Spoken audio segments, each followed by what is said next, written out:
அஸ்ஸலாமு அலைக்கும். இன்னைக்கு நைட்டு நம்ம வீட்டில் என்ன சாப்பாடுன்னு பார்த்தீங்கன்னா மக்ரூனி பாஸ்தா தான். அதை தான் எடுத்துகிட்டு ஒரு பாத்திரத்தில் தண்ணி சுட வச்சுருக்கேன். அது கூட சமையல் எண்ணெய் ஒரு டீஸ்பூன் சேர்த்துக்கிட்டு இந்த மக்ரூனி பாஸ்தாவை ஒரு கொதிச்சா போதும். ஒரு 4-5 நிமிஷம் மட்டும் வெந்தால் போதும். அதுக்கப்புறம் எடுத்துகிட்டு ஒரு அலசலில் ஊற்றி வடிகட்டி எடுத்துருங்க. அதுக்கு மேலே ஒரு பச்சை தண்ணியை ஊற்றி வச்சுருங்க. அப்போனா தான் அது ஒன்றோடு ஒன்று ஒட்டாமல் உதிரி உதிரியாக இருக்கும். அதுக்கப்புறம் இன்னொரு பாத்திரத்தில் ஒரு 3 டீஸ்பூன் எண்ணெய் சேர்த்துருக்கேன். பல்லாரி, இஞ்சி வெள்ளைப்பூடு பேஸ்ட் இது ரெண்டையும் போட்டு வதக்குறேன். வதக்கிட்டு அதுக்கு தேவையான அளவு வத்தல் பொடி, மஞ்சள் பொடி, மல்லிப்பொடி, பிரியாணி மசாலா இதையும் சேர்த்து நல்லா நான் வதக்குறேன். இது வதக்குனதுக்கப்புறம் கருவேப்பிலை, தக்காளி இதையும் அது கூட போட்டு நல்லா வதக்குறேன். கொஞ்சமாக உப்பு சேர்த்துக்கிடுங்க இந்த காய் வேகிறதுக்கு. அதுக்கப்புறம் தனியாக நான் மீல் மேக்கர் ஏற்கனவே உப்பு போட்டு வேக வச்சு தான் நான் வச்சுருந்தேன்.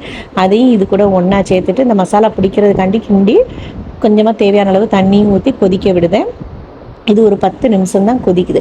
கொதித்ததுக்கப்புறம் நம்ம மக்ரூனி வேக வச்சுருந்தோம்ல, அதை இது கூட ஒன்றா எடுத்து சேர்த்து போட்டு கிண்டுறேன். கிண்டிட்டு இதில் நம்ம தேவையான அளவு உப்பு போடுதோம். அந்த மக்ரூனி பாக்கெட்டில் ஒரு மசாலா பவுட்ரு ஒன்று கொடுத்துருந்தாங்க, சாஸ் உள்ளது. அந்த பவுட்ரை நான் இதில் அப்படி டைரெக்டாகவே நான் ஆட் பண்ணுறேன்.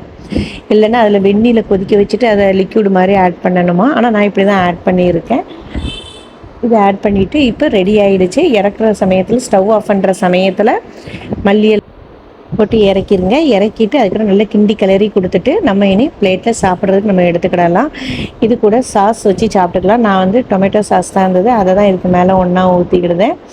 இது நம்ம மீல் மேக்கரில் மட்டும் இல்லை, சிக்கன்லேயும் இதே மாதிரி செஞ்சுக்கலாம். சிக்கன் ஃப்ரை பண்ணதுலேயும் செஞ்சுக்கலாம், இல்லை கிரேவி வச்ச சிக்கன்லேயும் செஞ்சுக்கலாம். அதே மாதிரி மட்டன்லேயும் இதே மாதிரி செஞ்சுக்கலாம்.